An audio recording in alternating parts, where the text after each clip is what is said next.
Assalamu алейкум, урматтуу мусулман бир туугандар. Өзгөчө Үч Коргон айылынын бир тууган тургундары, жалпыңыздарга кайрылып кетебиз. Мынакей Канышайым эжебиздин сборуна мынакей бүгүн 8-күн болуптур. Тилекке каршы керектүү сумма чогулбай калганына байланыштуу сборда уланып жатат. Ошондуктан сизге айтарыбыз, биздин эл көрүнүп калганда орозок питирди жана башка бере турган садакаларды Рамазан айдын акырына созуп, айтка 1-2 күн калганда беришет да. Ошого жалпы Үч Коргон айыл өкмөтүнүн тургундарына кайрылабыз.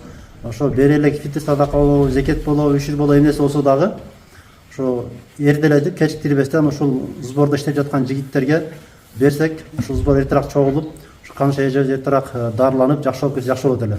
Эгер биз айдын акырына чейин созуп жүрө бере турган болсок, күндөн күнгө бул акыбал орлоша берет экен да. Ошого сиздерден суранарыбыз, айтарыбыз, орозо питири менен зекетиңерди коркпой, кыжалак болбой, эртерээк бере берсек жакшы болот эле да.